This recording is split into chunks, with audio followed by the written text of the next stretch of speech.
Hello, hello, and welcome to the Tip of the Ice-Burgh podcast, presented as always by InsideThePenguins.com. I'm your host, Nick Berlansky, joined as always by Nick Horwat, and it has been a very, very interesting 7 days, really, dating back to the Letang news last Friday. But as we sit here right now, the big three are back. Chris Letang, Evgeni Malkin, and Sidney Crosby, at least for the next 4 years, will remain Pittsburgh Penguins. They will. And we're not even a minute into this, and I'm just going to say I have mixed feelings, ladies and gentlemen. Yes, I haven't told you this because I wanted that to be a bit more of a surprise for you. Because you got to figure this. Malkin signed Tuesday night. I was already asleep. My tired rear end went to bed early that day. Not a huge mistake. I mean, I woke up in the middle of the night because I had to check in for a flight. So I saw the news at like 5 a.m. and I was very shocked because I spent all day Tuesday doomsday prepping, if you will. I started looking at the positives. Like, hey, you know what? This is a business. I think I understand it's a business more than the players do. That is something we can get into in a minute as well. I just looked at, hey, for the first time in 16 years, the Penguins are going to have money. They're going to be able to make a splash in free agency, which is fun. Teams like the Penguins haven't done that in so long. All of our big, we've gone over this many a time, all of our big acquisitions have been trades. Finally, we're like, hey, you know what? Let's go out and actually pay for someone. The new ownership group is in here and is willing to spend some money, and we're going to have the room to do it. Sure, Letang hampered a little bit of that. Sure, Rakell hampered a little bit more of that money. But a trade and then 14, maybe 18, if we're lucky, or even $10 million to work with can get a pretty solid 2C to make some waves, make some headlines for the city. I just began doomsday prepping. That's all. That I became okay with the detachment of Malkin. I just had come to accept it, really. That was about it. And then whenever I woke up, I saw that and I went, oh, that's not what I was expecting. And then I saw the more details, and I do truly wonder, do these guys know it's a business? Do these guys understand it's a business? Because I wrote in one of my articles, and I closed it with, quite honestly, at this point, if Malkin is holding out because we offered him what he wanted, which he did accept, $4 million, 6.1, we offered him that according to multiple conflicting but also confirmed reports. Brian Burke said himself that is what they offered him. Whenever he turned that down, I figured we offered him what he wanted. He let emotions get involved. He felt hurt. Yet all these guys always talk about, I understand what you're about to say. All these guys talk about how they understand it's a business. If that is the max the Penguins were willing to give him, if he wanted more, then that's not good for business. These guys say they understand it's a business. Apparently Sidney Crosby got involved. Listen, I love all these guys to death, but they say 1,000 times that it's a business. Sidney Crosby himself said that he doesn't get involved with roster stuff. He just did. Now, again, I get he's Sidney Crosby and he has that pull. I'm in no way bashing these guys, but it is a business. I said at the end of my story, letting Malkin walk might be what's best for business if he was holding out for more than $6.1 million. And guess what? We got him at 6.1, so I'm not that mad. I don't like that it's 4 years. That's just me, though. Well, here's the thing with that as well. I don't know if you could technically call it a holdout on Malkin's part. No. I think he was probably frustrated, as we've seen some reports by that. I know Rob Rossi wrote an entire article about that late last week, that Malkin was frustrated. He was disrespected. And you don't have to have actually talked to Evgeni Malkin on a personal level to realize that he's a very emotional human being. Just watch the way he's played for the past 16 seasons. We always talk about the red mist Malkin, how people can get under his skin. That's because he is highly emotional, and that's not necessarily a bad thing. It can lead to some very successful play on the ice. It can also lead to some issues, but we know he's emotional. So we know that even though they came out and eventually did offer him what he wanted, he didn't want it to come to this. He didn't want it to get to the point where it was even at the end of the season. So yeah, he got a little fed up. But as Hunter Hodes, and I know you had Josh Yohe of The Athletic on his show yesterday, Locked On Penguins, as they talked about, they believed that cooler heads could prevail and they could return to the table before the deadline, which was the opening of the free agent market on Wednesday. And that's exactly what happened. As was reported by Pierre LeBrun, the two sides met again at 4 p.m. on Tuesday afternoon and stayed there for about 6 hours at the negotiating table until everything was ironed out. It was probably basically a therapy session and or just a negotiation of where that clause was going to be, and it ended up being a full no move clause for the duration of the 4-year, $6.1 million contract. Is that what gives you pause, Horwath, that you don't like the full no move clause? Didn't even know there was a clause. What gives me pause really is, like I said, I love these guys to death. I do. Mm-hmm. And I truly appreciate that Malkin's going to retire Penguin. I truly appreciate that Letang's going to retire Penguin. And I truly appreciate that Sid's going to do the same in a couple years. There's nothing wrong with any of that. In fact, it will be a great story for us to look back on in our elder ages and say, like, we got to watch that for 20 plus years of our lives. That's awesome. Mm-hmm. The Josh Yohe question came out where he said, what's more important, winning another cup or having the 3 retire Penguins? And genuinely, I was torn by that. Like, I want to see us win, and it just doesn't seem like we can do that with these 3. I mean, I'm sure we can, and both is a great answer to that question. Mm-hmm. But what gives me pause is the way Malkin let the emotions get involved, the way Sidney Crosby had to get involved now. It is them. And again, like I said, I get it. Because, sure, they understand it's a business, but they want to do what's best for their business as well because they are also businessmen. Mm-hmm. And so it's a lot of business back and forth. So maybe I'm kind of just talking in circles with this, but the meddling that players do in this, because apparently Sidney Crosby had to fly to Florida to make sure his buddy was okay. He had to I have to look back into it. I thought I saw a tweet in the middle of the night that said that he gapped the bridge between Hextall and Malkin for them to start talking again. Don't know. A lot going on at the Crosby part. But I mean, Crosby said himself before he doesn't get involved in roster stuff. Well, here's the thing though with Sidney Crosby. Yeah. Exactly. And don't get me wrong, he can do what he wants. Like I said, everyone here is a business. The Penguins, Evgeni Malkin, Sidney Crosby. They're all businesses themselves. Mm-hmm. They all make way more than we will ever see in our lives. Yeah. So they are allowed to do that. That is their business. And the only pause I get is these guys are getting old. Mm-hmm. The team does have to stay good. In reality, this Fenway does not want to see a bad team on the ice. So for what it's worth, Fenway themselves do believe as well that these 3 guys can get it done together. Mm-hmm. Honestly, that's a boost of confidence for me. What's really fun though is I'm scrolling Twitter as we record because there's just a lot going on still. Yes. According to Mike DeFabo, the 4-year contract has been on the table for about a week. Are you kidding me? You see where I'm coming from with this now? Like, why has that offer been on the table for a week? Well, the 4 years has been on the table, but that doesn't answer the question. Did they lower the AAV once they put the 4 years on? That might be another little entity to that. Let me finish the quote. The 4-year, $24.4 million contract has been on the table for about a week. Oh, well then it might have come down to the clauses then. It may have. I don't know anything about the clauses. I haven't even looked at that yet. Or even the contract structure itself.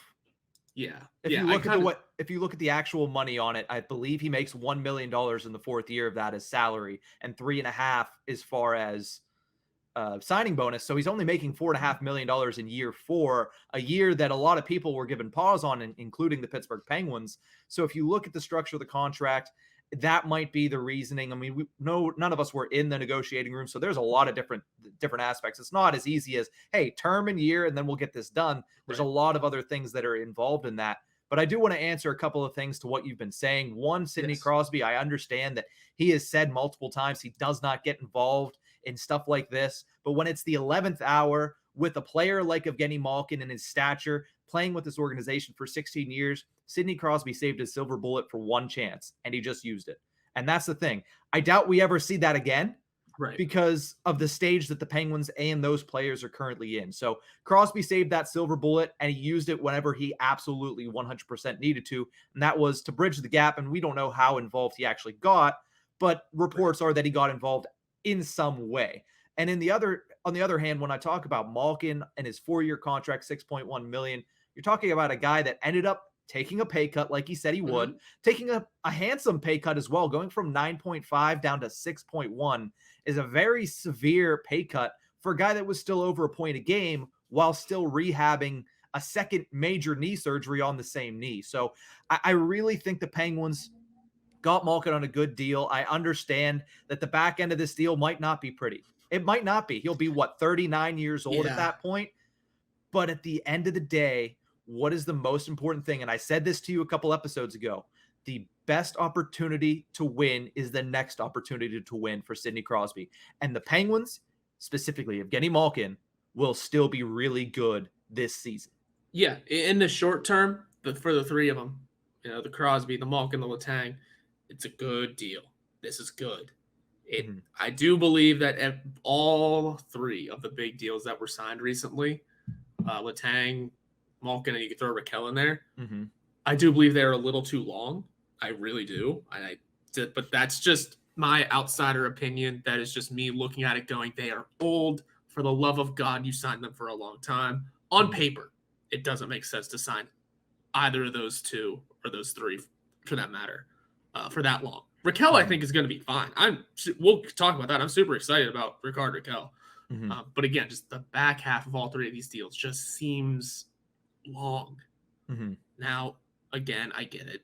It is the business. Everyone's trying to do what's best for their business. And for what it's worth, for the next at least 2 seasons, we're going to have a fun team to watch again. Yeah. And that's going to be damn well worth it, because I wanted Rakell to stay on this team more than I did Brian Rust. And now we have them both again.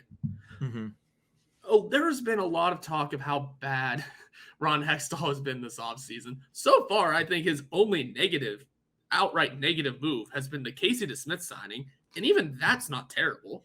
No, because if you look at what the market's going to be, that's a pretty good signing for a backup goaltender. Yeah, absolutely. And his skill's decent.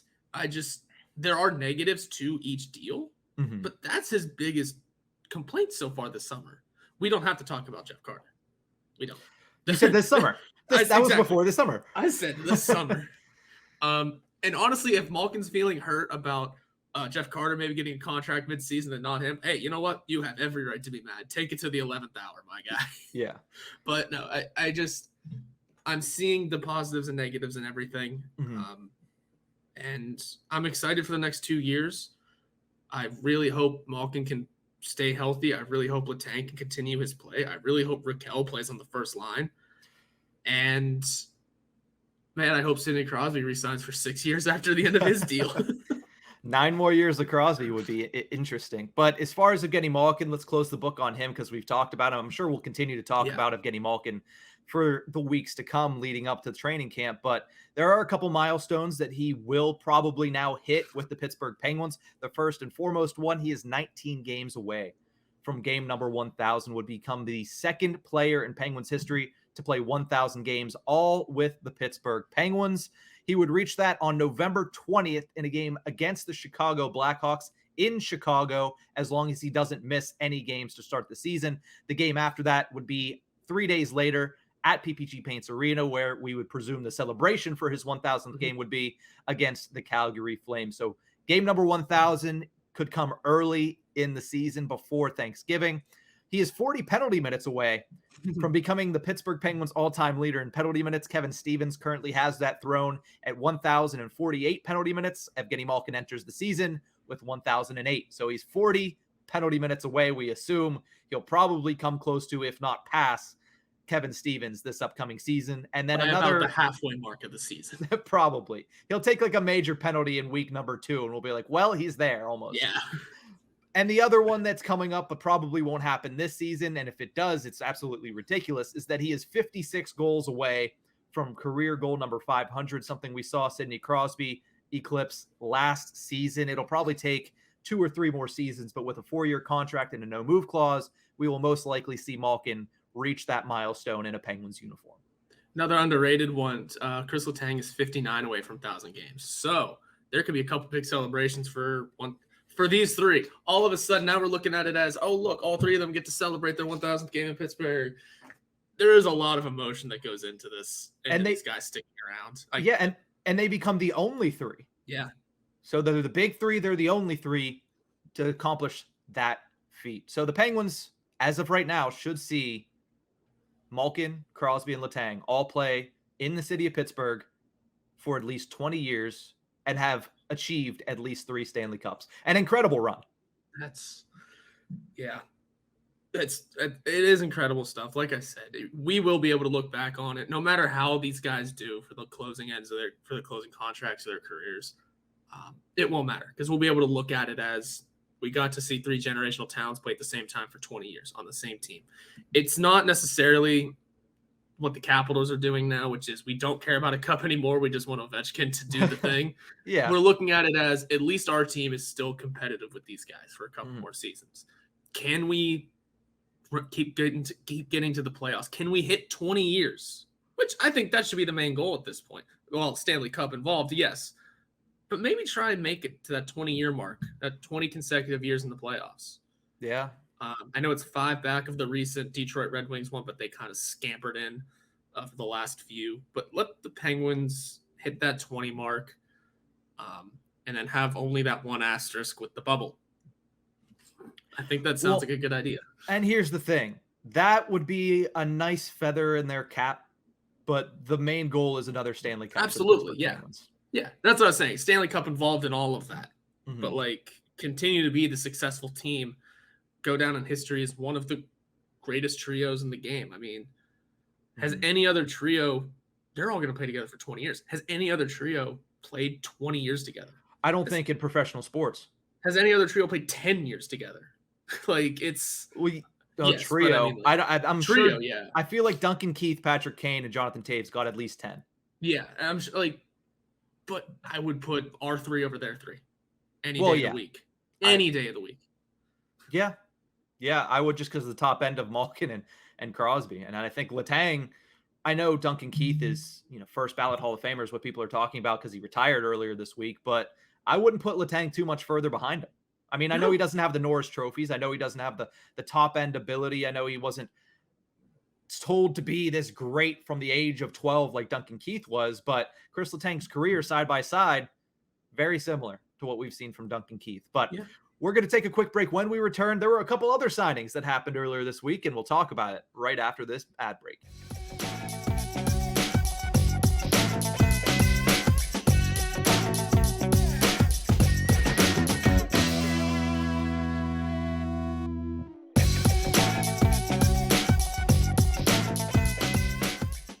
Welcome back to the Tip of the Ice-Burgh podcast, brought to you as always by InsideThePenguins.com. Of course, we talked about the re-signing of Evgeni Malkin and the rejoining of the 3 Musketeers, the 3 best friends that anyone could have, Evgeni Malkin, Chris Letang, and Sidney Crosby, for at least the next 4 seasons. But there were other signings that were made by general manager Ron Hextall earlier this week ahead of the opening of the free agent market.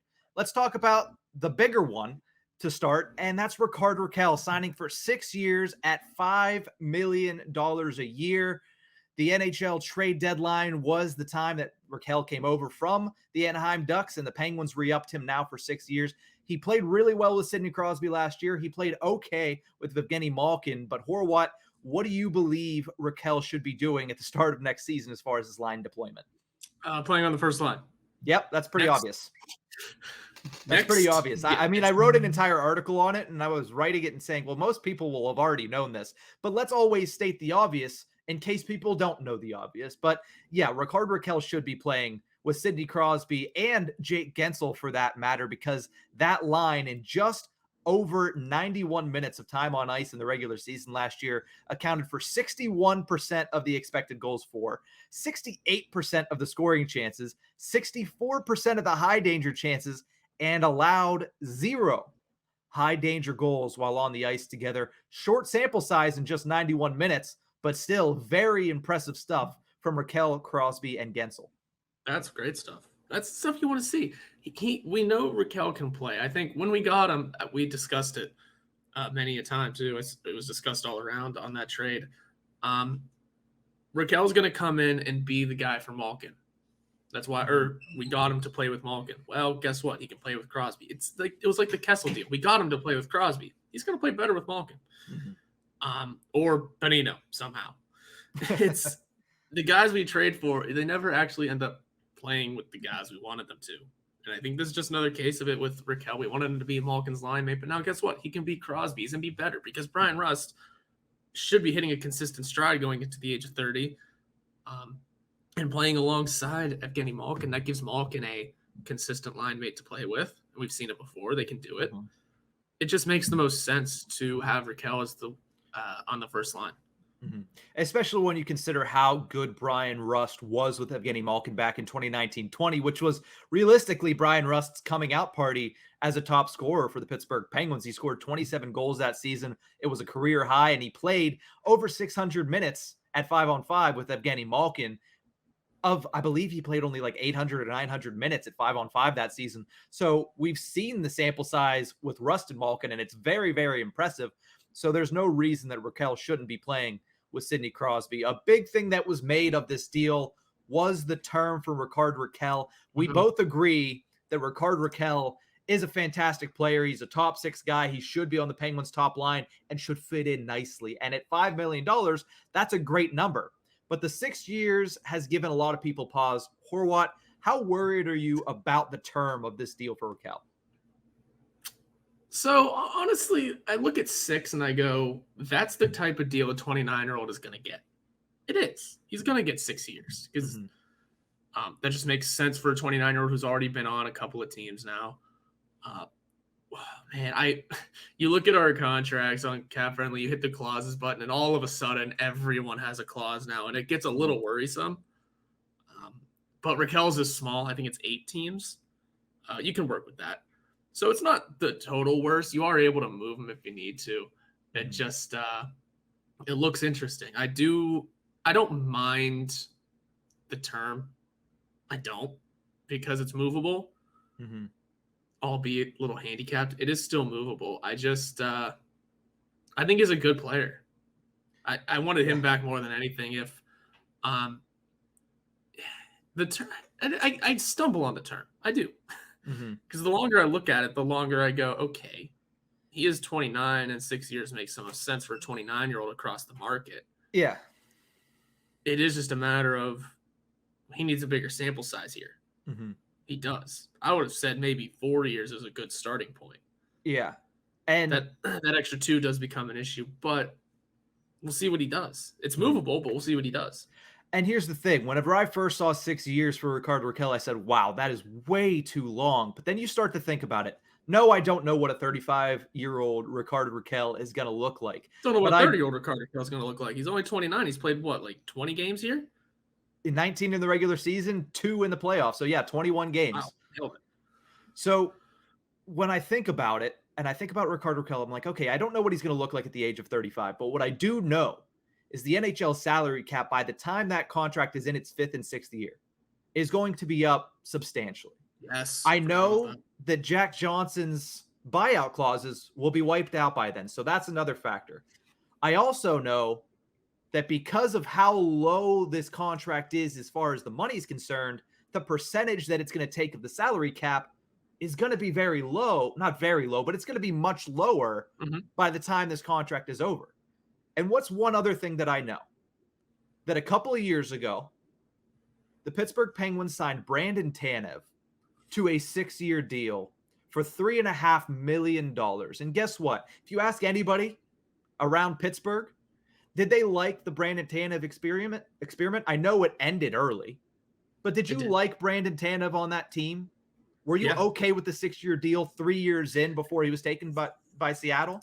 So and it had 3 years left. I know that it's a little bit of a push, but still, Brandon Tanev was a 4th liner, at best 3rd liner, and Rickard Rakell is a guy that is not only a top right wing for your team, but he's a guy that has excelled in over 90 minutes of time with that top line. Not just, hey, they're pretty good, but hey, they're extremely good together. Now, I know that's not going to maintain for 6 years, but for the next couple, and I'll say it again, the next chance is the best chance. And your best chance is with Rickard Rakell. To get him at $5 million, I'm okay with the 6-year term. That's fine. Because every player we just re-signed to could have gone out and gotten more money somewhere else. That is the thing about all this. That we're forgetting. That each and every one of them, that all the way down to the Casey DeSmith Each and every one of these players that we just re-signed. Rust, I'm going to try and do it in order. Rust, I've already forgotten the order. Casey, Rakell, Letang, Rakell, Joseph, Malkin. Yeah. Honestly, if Joseph had to take a walk, he would have probably made a little more somewhere else. Each and every one of these guys could have made way more in other cities. So let's put to rest the wanting Ron Hextall in prison. Let's put to rest the firing talks and just look at, he did a decent job. Are we all ecstatic about it? Some of us might not be, just because, again, we want what's best for business, and that is finding younger guys to perform at the same or better level. Mm-hmm. But he got each and every one of these guys back at a lower number than they would have gotten somewhere else. It is the Sidney Crosby school of thought, ladies and gentlemen. Welcome to class. And listen, I know Sidney Crosby doesn't get involved with roster construction that often, but he doesn't have to whenever you see his name there, and he's the one making 8.7, and it's not going any higher. Because that one factor that we did not talk about this entire time is whenever all these guys are discussing their numbers, do any of them deserve more than Sidney Crosby? The answer is usually no. Mm-mm. Now, Sidney Crosby just took a small deal so people could do stuff like this, and now it's working out. Mm-hmm. So, Sidney Crosby's deal that he signed in whatever year it was, 2002, it feels like, is paying off in spades 20 years later. Mm-hmm.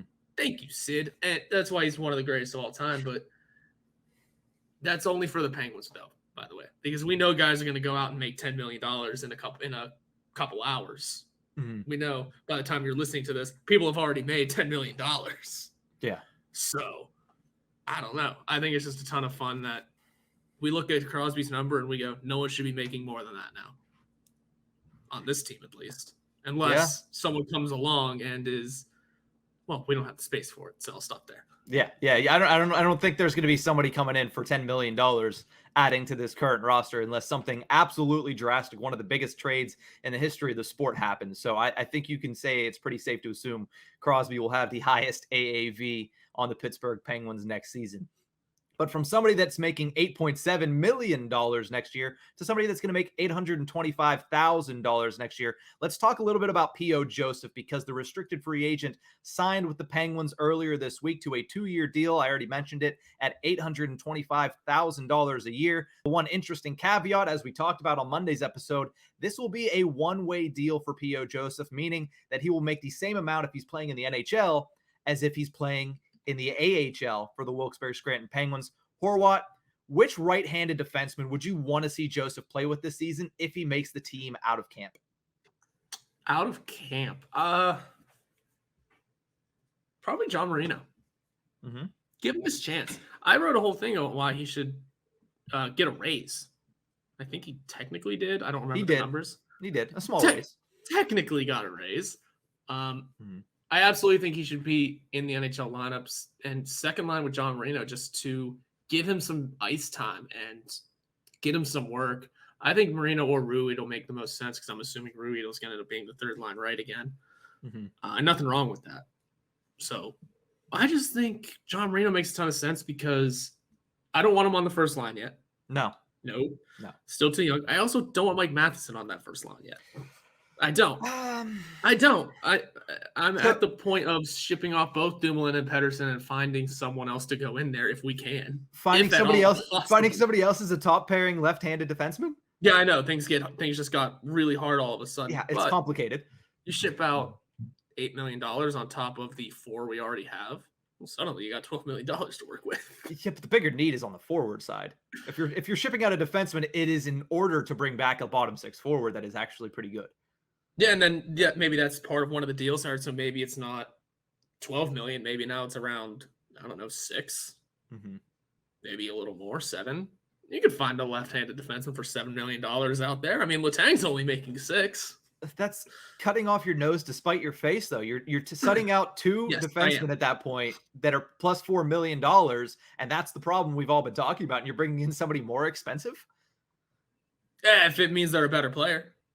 I mean, That's a large gap right there that you're taking. But in my opinion, to answer the question, I would like to see him with John Marino. I would like to see P.O. Joseph become a steady top 4 defenseman this year. I don't know if that's going to happen right away, though. I mean, I know that everybody's very excited for P.O. Joseph. Everybody wants him to pan out because he's a really great guy. He's fantastic on and off the ice. But I don't know if his skill level is quite there yet to where I think he will be a consistent top 4 defenseman throughout the majority of the season. Maybe by the end of the year, he's progressed to that point. But I think it's a really good spot for him if you can deploy him on the third pairing with Chad Ruhwedel, simply because Ruhwedel has proven over the years, and especially last season, which was the first year that he was able to become a full-time player, that he's very consistent. And he's very steady as a defensive force for the Pittsburgh Penguins. He's not going to go out there and be top 4 anytime soon, but he's a great third pairing right shot defenseman. And for somebody like P.O. Joseph, who's going to come up and want to move the puck, he's going to want to be involved in the offense, to have that guy there, that stable presence in Chad Ruhwedel, and to also be sheltered a little bit with the minutes and with the matchups, I think that's the perfect spot for P.O. Joseph. I'd love to see him and Marino. That would be an electric factory defensive pairing. But I think the best spot for Joseph, if he makes it to the NHL roster right away, is to play with Chad Ruhwedel. Yeah, I do agree with that as well. Just he can't be on the first line yet, obviously. And I also just want to keep Matheson off of our first line as well. See, I don't get that. I don't get that. It wasn't amazing last year, but I think it proved that it could be somewhat stable. Could be. It could be. The two offensive, sure, Letang does both, but the two most offensive-minded defensemen on your squad on the same line. That just sounds like a dream to opposing offenses.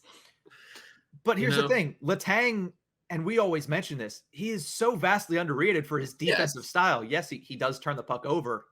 That's because he takes chances. But he is still a very good defensively minded defenseman, too. You're right. No, you're right. He is. I just get lost in watching those two on the same line sometimes. Yeah.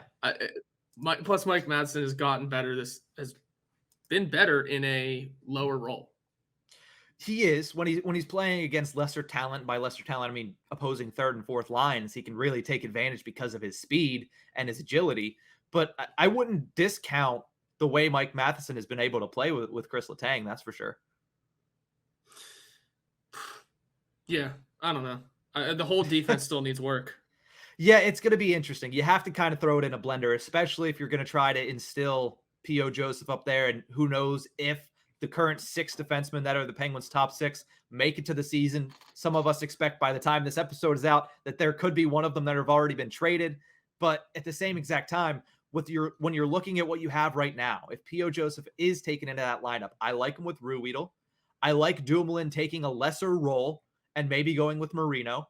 And I don't mind Matheson and Letang. Now, I know we've talked about it a lot, but as of right now, if that's what the Penguins end up deploying, and that is, of course, with Marcus Pettersson being the guy that gets traded, then I would not hate that heading into the season.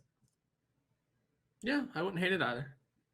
But nonetheless, there's still plenty of stuff to talk about, and we have plenty of time to talk about it because the NHL season and the Pittsburgh Penguins season doesn't start for another 3 months. Training camp will start presumably in about 2 months. We don't have the dates for that yet, but we'll have plenty to talk about the next couple of months. Let's move over and finish this episode off with our shout-outs and call-outs. Horwat, I want to start this off because it kind of goes straight along with the Penguins talk. I want to shout out Matt Murray because he was traded to the Toronto Maple Leafs earlier this week. He struggled a lot in his tenure with the Ottawa Senators with injuries and inconsistency bouts, but at times he looked very good. He kind of looked like the old Matt Murray in certain games. He gets a chance to play on a really good Toronto Maple Leafs team next season. I would love to see him regain his form from 2016 and 2017 when he won back-to-back Stanley Cups, because very often do you see these goaltenders that, hey, they're Stanley Cup winning goaltenders, but then you remember they haven't had much of a career since then. Well, that's been Matt Murray, and I would love nothing more than to see him get his game back on track in the 6 up in Toronto. So can I hit you with something here? You can hit me with anything but a slap to the face. Fair enough. I wrote the Leafs down as my call out today. So Really? because what are you doing signing Matt Murray, trading for Matt Murray? Also, as you look at their cap friendly, they have no other goalie on the roster. Well, they're gonna have to sign somebody else. Yeah, and I in my haze of looking at tweet notifications this morning, I was trying to do the thing for my flight, and there was just a bunch of Malkin notifications. I thought I saw one slip in there that said that the Leafs were re-signing Jack Campbell. No, didn't. Okay, so I just made that one up. Got it. I know they might try to, but it seemed like when they got Fleury that they're not going to get Jack Campbell because he might make as high as 5x5. But go ahead. Yeah, Murray, but yes, you said. But still, man, as you look at their roster right now, you see no other goalies but Matt Murray. That's scary. Mm-hmm. You want to do what's best for business. I wouldn't say trading for Matt Murray is one of them, but I don't know. I just don't like it. Matt Murray's a great guy. We understand that Matt Murray went through a lot of stuff here. Mm-hmm. We probably didn't treat him correctly as a fan base. Mm-hmm. And he deserves so much better. I think the Leafs will be able to give him better. Absolutely. There'll be a defense in front of him. But I just don't know if his career is going to go back to normal. Also, you're still paying a ton of money for what could be your backup. 4.687? That's a lot of money for. Yeah, they did extensive research into his history. Good. They did their due diligence. But I don't know. It just seems questionable to me. And you have a team that can do so much more. You just need a goalie. I don't know what happened. I also didn't think Jack Campbell was going to cut it as the full-time starter either. But I mean, he was an all-star last year. Yeah, off of what, 2 good months because he was bad for a while. Yeah. But we'll see. The Leafs are just always an enigma. Well, I feel like they made that move because they knew they weren't going to be able to re-sign Campbell. And all intents and purposes, it seems like the Washington Capitals are the team that Darcy Kemper is going to end up going to. Cam Talbot getting traded to Ottawa. It didn't seem like Talbot was even on the block a couple days ago. So the goaltending market is interesting, and I don't think Toronto wanted to be left without a goalie whenever they're the second highest ranked team when it comes to Stanley Cup odds next year. I think they wanted to get their goalie and be able to focus on other areas. Yeah, you want to talk about another call out here just to throw it in there? The Capitals, they currently don't have a goalie on the roster. Yeah, I have never seen that on Cap Friendly. That is a bold strategy. Forwards, defense, injured reserve. What? Yeah. Trading Vitek Vanacek and then just not tendering an offer to Ilya Samsonov. Yeah. What? Interesting. Interesting choices, but I assume that was your call out, correct, on the Toronto Maple Leafs? So yeah, and we're going to toss the Caps in there for fun. Okay, and toss the Caps in for fun because of goaltending mischievousness. What is your shout-out this week, Horwat? My shout-out this week is the reason why I'm wearing a Penn State t-shirt, ladies and gentlemen. This one's family tie-in. My little brother, Mason, committed to Penn State to pitch in D1 baseball. I'm just a proud big brother. I can remember when he was young, playing in baseball leagues with kids 2, 3, 4 years older than him, and he was still the best one out there. I haven't been able to see him play a lot lately, but he's been traveling a lot and doing the thing. His stuff on, I forget what that place is called, but some training facilities, tweeting out his stuff all the time, and it's impressive stuff. So everyone, if you watch college baseball, start watching the growing Penn State Nittany Lions. For a family that had a ton of Pitt students, Pitt graduates, me not included, but almost everyone else, Penn State feels weird. This feels very weird. I'm sure it does. I mean, I've known you for 7 years now. Yeah. What is it, 2022? I've known you for 7 years. I think I've met Mason twice.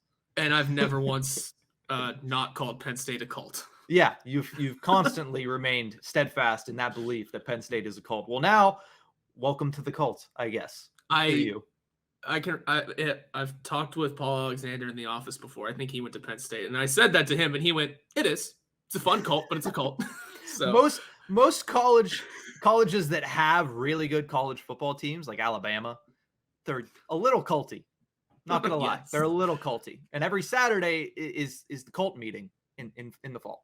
So just with 100,000 of your cult members in Beaver Stadium, all in one. I will have to have Mason take me to a Penn State hockey game though. Those look like a lot of fun. They do. They do. But I'm going to finish this show off here with my call out. Horwat, do you like to go to the movies? I figured you're not a huge movie guy. Me and Megan went to see Elvis not that long ago, and it was mid. Did you just... Okay, I'm just going to skip past the part where you just used the term mid. It was mid. What do you want me to say? I'm going to call out the AMC movie theaters because on Tuesday night, I didn't see the breaking news of Evgeni Malkin being signed immediately because I was in the movie theaters and my phone was on Do Not Disturb because I'm a good human being. Oh. And I went to see Thor: Love and Thunder because I like Marvel. I know you don't. I could go into that because I wasn't too pleased with the ending of that, but I won't spoil anything here. But I walk into the theater, go to get my movie theater popcorn, which is usually one of the best parts of the movie theater. They tell me, hey, we only have larges. Now, I am not a huge human being, and I did end up going by myself because nobody else wanted to go on a Tuesday night at 9:30 at night. But I was like, okay, I guess I'll get the large popcorn, which means I had to spend $10 on popcorn, which is 30 cents for a bag if you go to the grocery store. So already that's ridiculous. And then at this AMC, they don't butter your popcorn. You butter it yourself, which I like because I can put as much as I want in.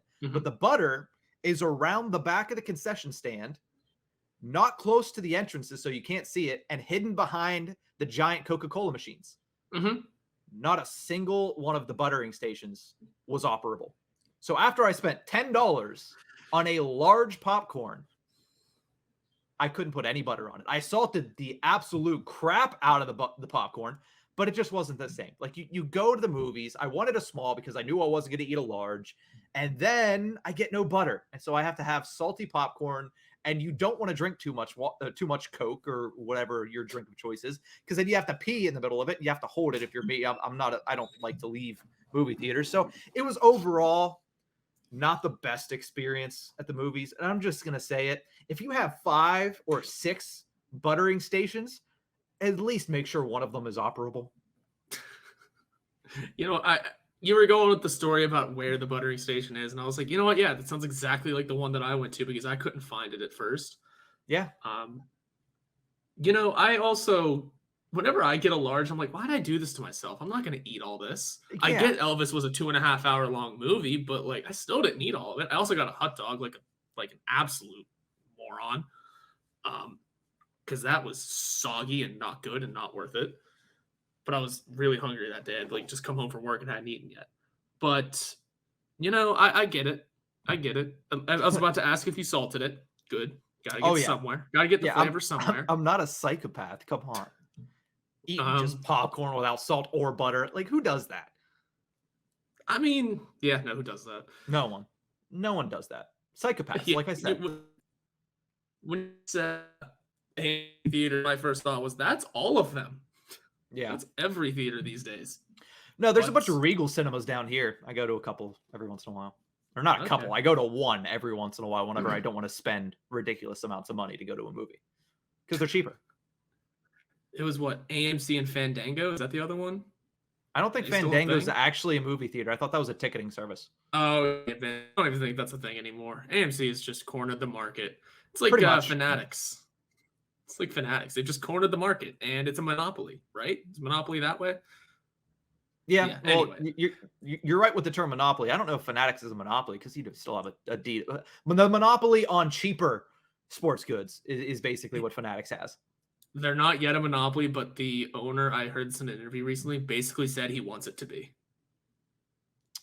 Well, that's not legal. But he said it in he didn't use the term monopoly, but he said he wants to basically be the one-stop shop for all sporting attire and okay, that sounds a little bit better than him just coming out and saying, I want to be a monopoly.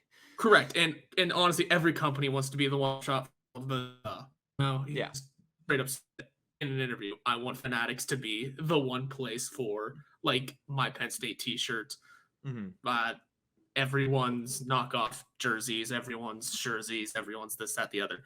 Yeah. Suddenly I'm getting into Fanatics talk because I'm still not the biggest fan of them. But if Fanatics ends up doing that, improve your product. Yeah. Anyway, this has gone off the rails. As a usual Wednesday morning episode will do with us because we're recording it a day early. It happens. Yeah, fair enough. But that is going to do it for this episode of the Tip of the Ice-Burgh podcast. Hopefully none of this is outdated by the time it comes out tomorrow. If it is, I will come out and record a separate one because Horwat will be on an aeroplane down to Florida, correct? Yeah. Going to Florida. That's why I had to wake up early and saw the Malkin news early in the morning. Yeah. And hopefully I'm recording our next episode next to a pool. I will hate you, but that might be, I mean, I can go down to my community pool, but there will be like 30,000 children behind me. But that's going to do it for this episode of the Tip of the Ice-Burgh podcast. Thank you so much for tuning in. The boys are back in town. The Big Three continues in the city of Pittsburgh. We'll see you guys next week. Have a great weekend, Penguins fans.